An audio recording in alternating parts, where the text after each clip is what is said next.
Legend of the Seven Golden Vampires is a crossover movie from Hammer Horror Studios and Shaw Brothers. If you thought Avengers Endgame was the ultimate crossover movie, you'd be wrong.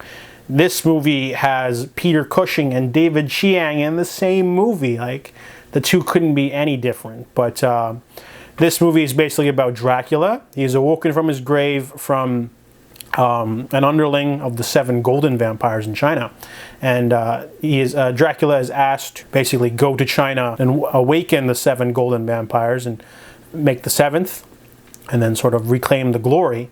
However, Dracula is like, I'm not going to do that. I'm Dracula, and he kills the guy and takes his place, and then shows up to do the same thing, but as the master of the seven golden vampires. So meanwhile, Van Helsing and his nephew basically are in China, and they find out about this myth, and they are given the some proof of the seven golden vampires because they're investigating. So they have a team up with David Chiang's character, and as well as a beautiful maiden who's going to fund the expedition. They're going to go there and find out about the seven golden vampires and stop them, I guess. This movie, in theory, is pretty good, but then when you actually get to the movie, it's really boring.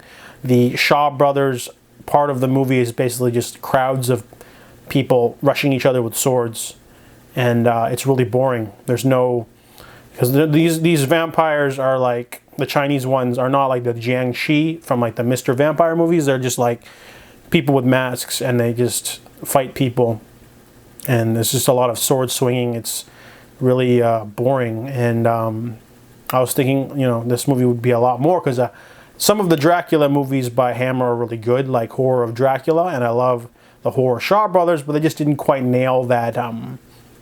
They didn't quite nail the tone, because there's just too many extras attacking each other. They should have been just the core group of like Van Helsing, his nephew, the woman, David Chiang, 4 versus like the vampires, but the vampires have like these hordes of like slaves, and then so you have like groups of people just throwing, attack each other with swords. No great choreography, no inventive like horror scenes. It's very standard action adventure horror fare that just doesn't really distinguish itself in any sort of way. It's not like, oh, this is the awesome weird Hammer Brothers or Hammer Shaw Brothers movie. It's nothing like that at all. It's just very standard.